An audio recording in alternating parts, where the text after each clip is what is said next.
Are the Sixers relying too heavily on the two-man game? What do you think about them playing the New Orleans Pelicans?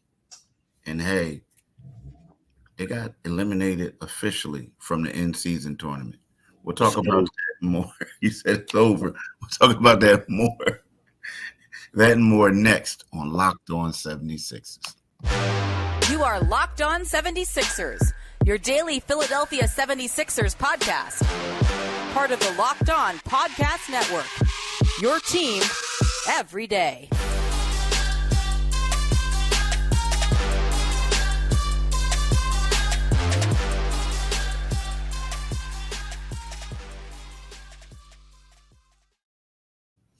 Thanks for making Locked On 76ers your first listen every day. We are free and available wherever you get your podcast and on YouTube. Part of the Locked On Podcast Network. Your team every day. Hello, my name is Keith Pompey. I'm the co-host of Locked On 76ers along with my man John Mitchell, the other co-host of Locked On 76ers. And we thank y'all for joining us today. But look, like my man Mitch said, it's over.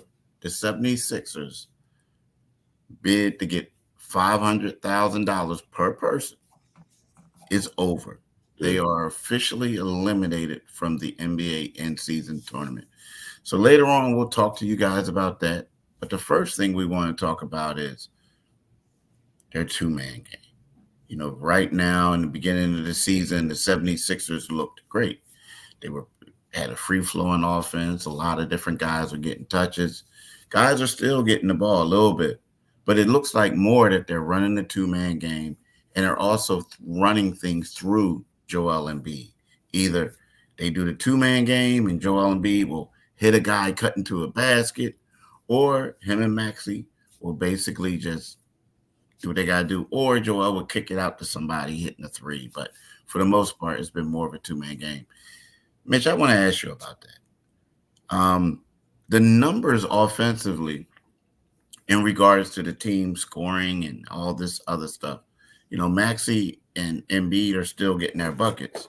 Yeah. But guys like Tobias Harris, their shot attempts aren't as high as they once were, right? Mhm. What's your thoughts on this? I mean, again, it's not really a noticeable thing, Right. you know what I'm saying?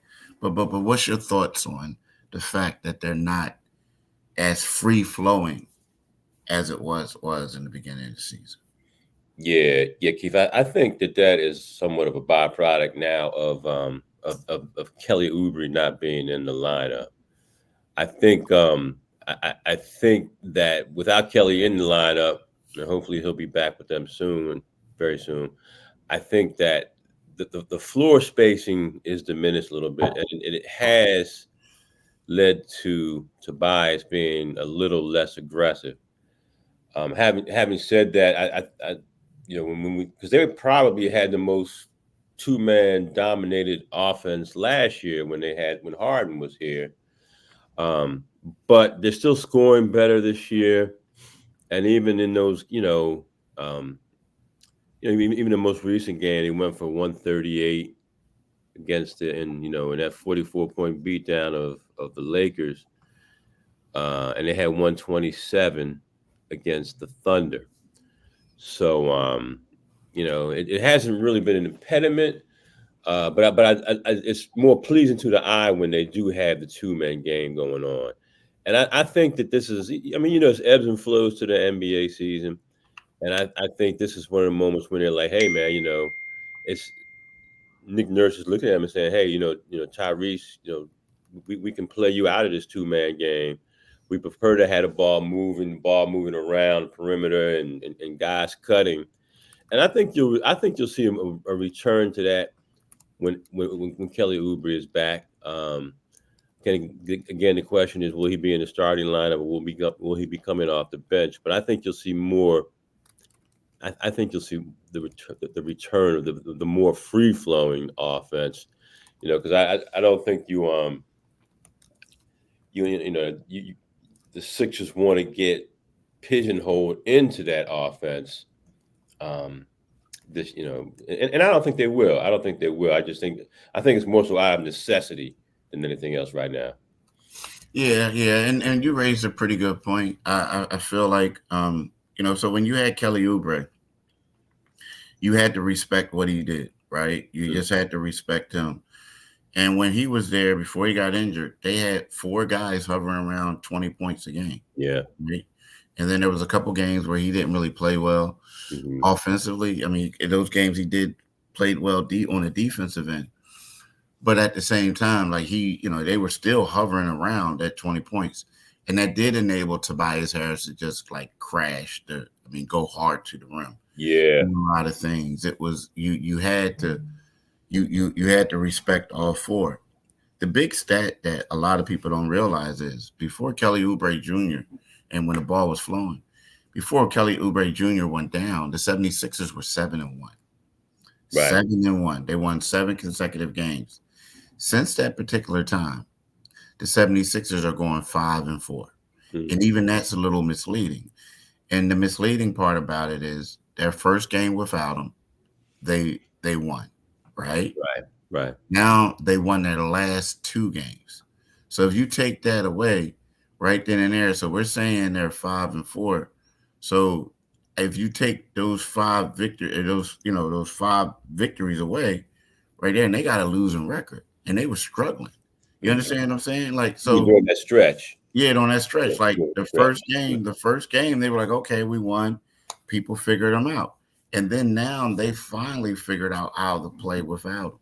So, you know what I mean? So like they're not it. So I think that has something to do with it as well. It helps out with the balance. So they're trying to figure things out. We also look at it this way. So Marcus Morris is finally starting to find his groove. Yeah. Right. You look at Nick Batum, he missed a couple of those games as well, right? Right. Outside of that, who do you say is somebody that you think can come in and be consistent? And even those 2 guys aren't exactly consistent contributors on the offensive end. So with that being said, do you actually have the horses to go out there and have this type of balanced attack? And unfortunately for a guy like Tobias Harris, his numbers will go down because because you got to rely a little bit more on a 2-man game with Joel and the rest of them. But once Kelly comes back, which I expect to happen on Friday. I shouldn't say I expect. He's on a road trip with him right now. But it just seems as if that he was ruled out for this game. But Nick Nurse said he could play Friday against the Boston Celtics. And if that's the case, you look at it, and it might not be that game. But I do expect the Sixers to go gradually back to that balanced attack that they had.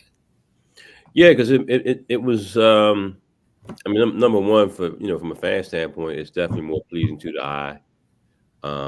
But I also think it's more effective because, the more guys that you have making a contribution and the contribution that Tobias was making at the very start of the season, and not that he's not making a contribution now.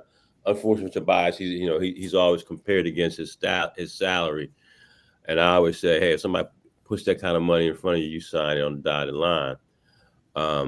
But he was attacking more, and there was there's more physicality to Tobias's game earlier when Kelly was out there, and I think you'll see a return to that. I like the system that Nick Nurse implemented earlier, but it's also good to know because in the playoffs, and with you being in New Orleans, yeah, we are talking playoffs.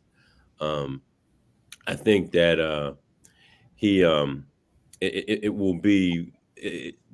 You'll be able to rely on that at some points because there's gonna be there's in the playoffs when the game slows down, and of course I'm looking way down the road, way down the road. But that 2-man game is necessary, and when you have a player like Joel who's picking and popping like he does, and maybe we'll see him just start rim running a little more.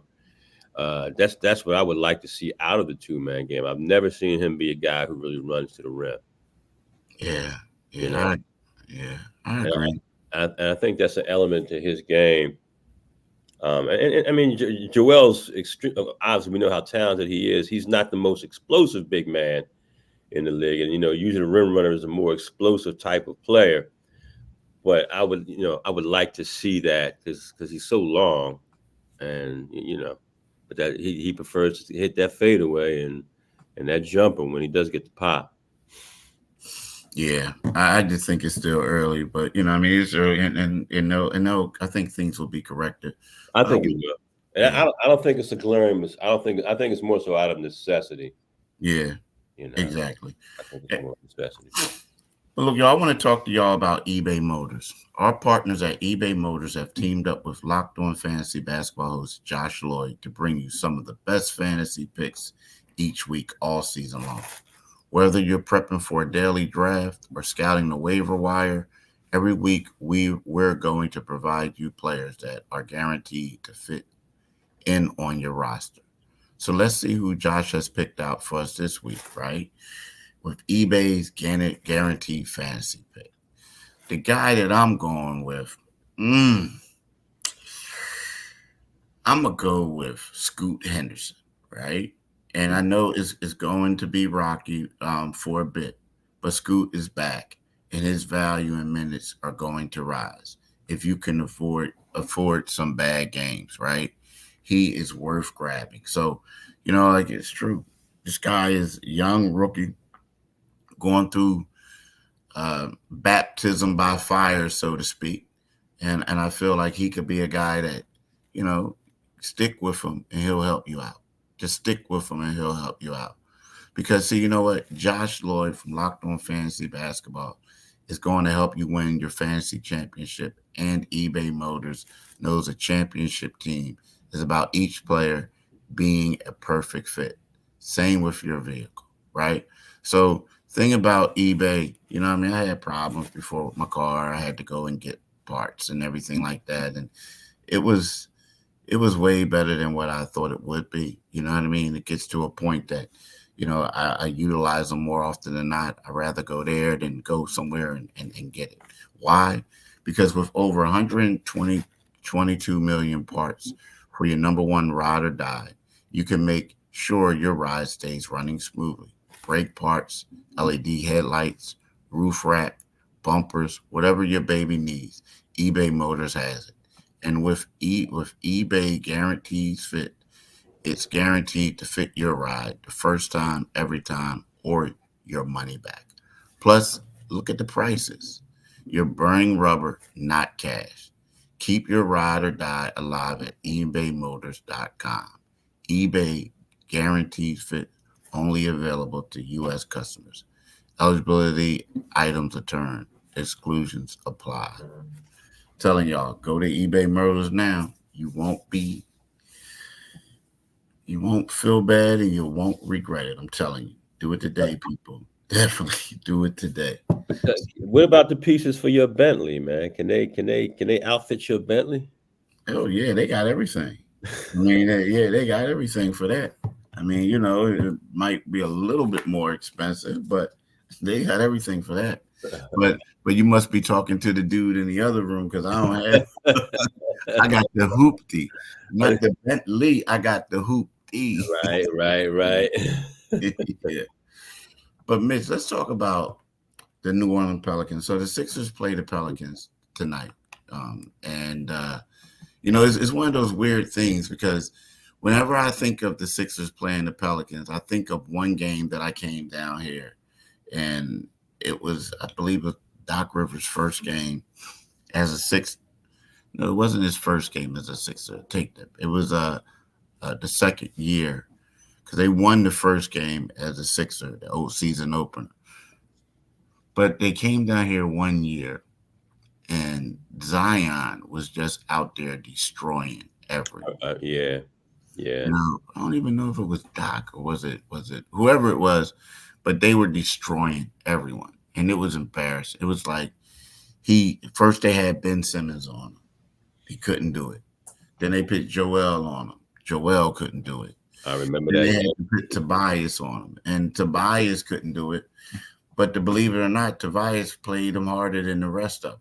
So every time I come here, or every time they play, you always say to yourself, like, wow, is Zion going to get over again?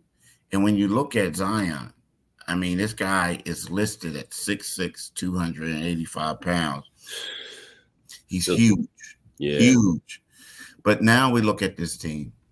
This team has lost 2 straight. They lost to the Knicks by 2 points. And then before that, they lost at Chicago by 5. The Chicago loss is a bad loss. You got to look at it that way. But the Pelicans are 9-9.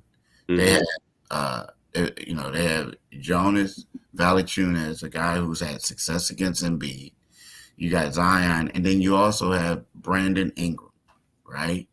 So my question to you is, I mean, what's your thoughts of this matchup? And, I mean, are you concerned for the 76ers? Well, yeah, because they're coming off of, back-to-back losses on the road, if I'm not mistaken. So, whenever you get back, the road, and they're a good team. They're a good young team. They have, in my mind, they have underperformed for years. They're missing some key parts, obviously. But I think this is a game. This is one of those toss-up games. It's not going to be easy for the 76ers because,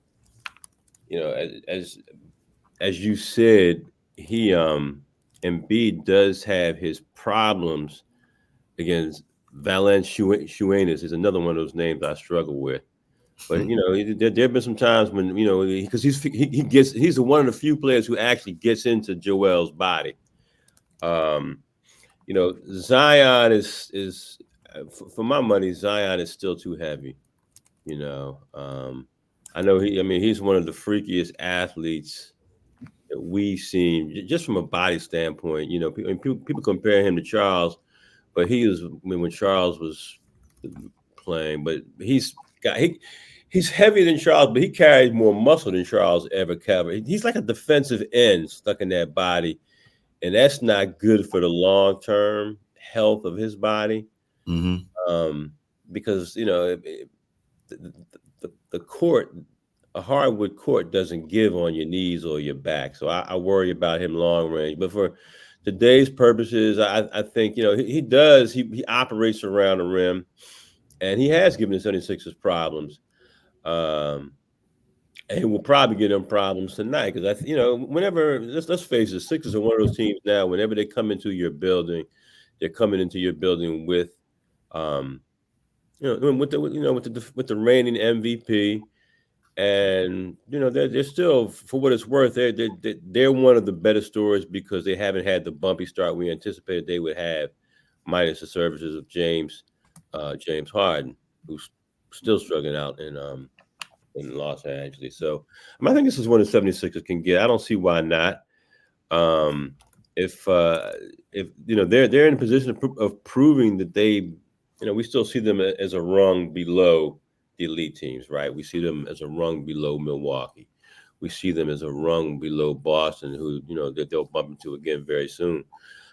So this is it's all about the evolution of this team and where they are right now and where they're going to go, because I do believe they can, by the end of the season, if things break right, if they stay healthy, they can be considered among the elite, only because of the emergence of Maxey and where Joel has continued to play at a high level. So this is one they really need to get. They need to go out and get on the road and get a win. And you get a win here, you somewhat wash the bad taste that's in your mouth following that loss at Minnesota. You know what I mean? Yeah. Now, I didn't mean to cut you off, but I just want to bring this up. This is going to be Zion Williams's fourth game, only his fourth game against the Sixers. And the thing, Yeah, because he's had problems on and off Yeah, the court, yeah, right? yeah. Do I'm you glad know? glad to see him healthy from number one. But I'm sorry. Go ahead. No, that's fine. Do you know his average of 33 points against the Sixers is the most against any team? I didn't know that. He's averaging 33 points against the Sixers. His next highest average is 29-3 against the Atlanta Hawks, right? Mm, So when you look at that, and then he's averaging 8.7 rebounds against them. Um, so he is dominating the yeah, Sixers, like really dominating them. yeah. He's a So to problem. me, that's just going to be the key. He's made 38 of 59 field goal attempts. Mm, Most of those things been like in the paint dunks and all this yeah, other stuff. yeah, So to me, that's right then and there. That's going to be the key. And if they can stop that, I mean, he's shooting. Get this, man. The brother is shooting 64% against the Sixers. mm, 64. Now he's shooting. Let me see. Is that he's shooting 74% against the Phoenix Suns, but in 75 against Orlando. But he only played against Orlando in one game. Heck, Phoenix, man, that's crazy. He played them 6 times and is shooting that high. yeah, But yeah. So to me, that's the key. Their yeah, their ability to stop him. That's the key. yeah, yeah. And and Brandon Ingram can hurt him. He's a guy who he can step away from the rim. I've always liked his game. I remember I was on board. I was one of the people who wanted the 76ers the year Ben came out. You heard a lot about him potentially being the number one pick. Who knows how that may have turned out had the 76ers drafted him, how he would have fit. Yeah, it would have been. Yeah, it would have It been. would, yeah, and the calamitous, the calamitous result of that. But I digress. That the 76ers had from drafting Ben, but it's you go down there and you can get beat up on if you don't play well, especially with those numbers that you referred to that Zion is putting up against the 76ers. He clearly eats when he plays the 76ers. Um, and I have it does seem to me that Joel's playing a little is playing better at the rim defensively than he has last year. I could be wrong, but he seems to be more of a presence defensively at the rim, and that's what Zion likes to make his money. You know Yeah, where he yeah. likes to make his money. Well, That's look, just right now, like let's talk about FanDuel real quick. Um, as the weather gets colder, the NFL offers stay hot on FanDuel. Right now, new customers get $150 in bonus bets with any winning $5 money line bet. That's $150 if your team wins. If you've been thinking about joining FanDuel, there's no better time to get into the action.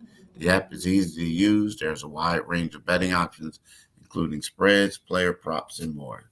So visit fanduel.com/locked on and kick off the NFL season. FanDuel, official partner of the NFL. Now, Mitch, real quick, the Sixers were officially eliminated from the in-season tournament. mhm. Everybody keeps saying playing game, but every in-season tournament.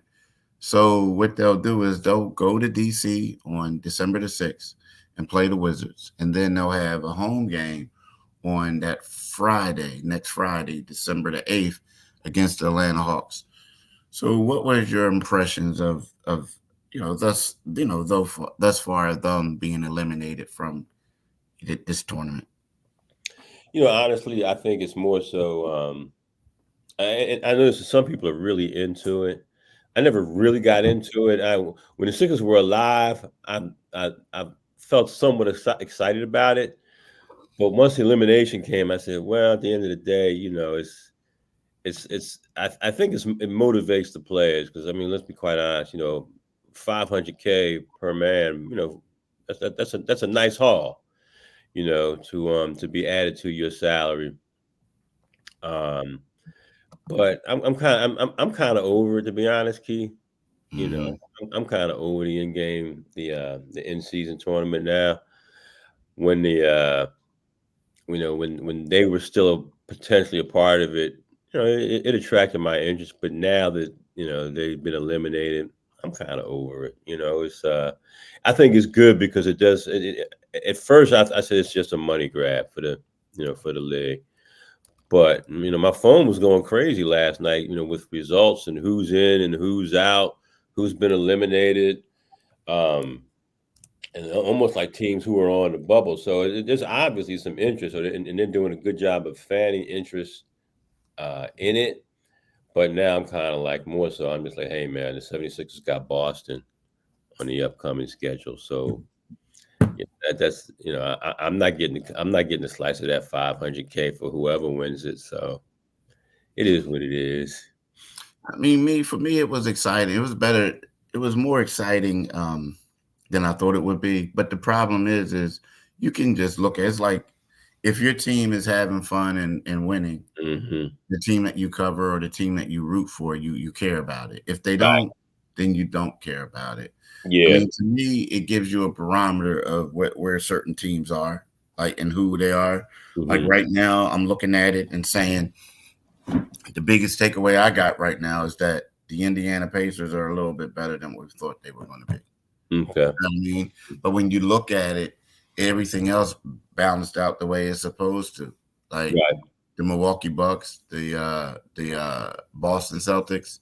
But right now, the Indiana Pacers, it appears that they supplanted the Sixers as that team. You know what I mean? Right now.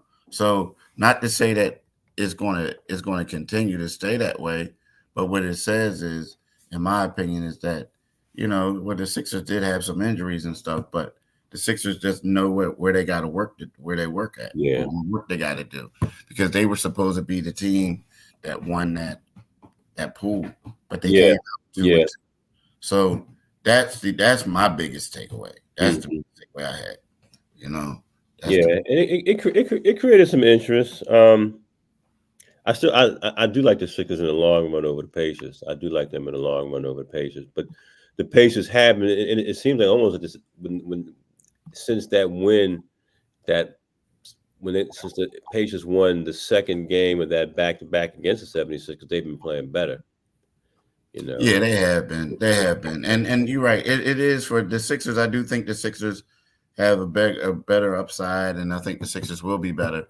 But right now, it just lets you know where they stand at in comparison. And then, the Sixers had some injuries, but injuries are part of basketball. A lot of other teams did, So, but I just feel like, if you're the Sixers, you can use it as motivation. If you think the guys don't need to be motivated, but basically, like, here, look, you were supposed to be this team and you weren't. Right. So, that's how I'm at. But look, I want to talk to y'all about Locked On has launched the first ever national sports 24/7 streaming channel on YouTube. Locked On Sports Today is here for you 24/7, covering the top sports stories of the day with the local experts of Locked On Plus, our national shows covering every league. Go to Locked On Sports Today on YouTube and subscribe to the first ever national sports 24/7 streaming channel, right? You know what I mean? We also want to thank you guys for starting your day with Locked On 76ers, right? The thing is, we are free and available wherever you get your podcasts and on YouTube. When you go to the YouTube channel, make sure that you click onto the Liberty Bell. That enables you to become a new subscriber and you get notifications when we have our podcast. We want to thank y'all. We really want to thank you guys for tuning in, listening to us, and we want y'all to have a blessed day today. Have a great one, folks. Make it productive, right, Mitch? There you go. And hit a good restaurant while you're down there in New Orleans, brother. We'll see. I got in here kind of late, but it is what it is. It is what it is. All right, peace.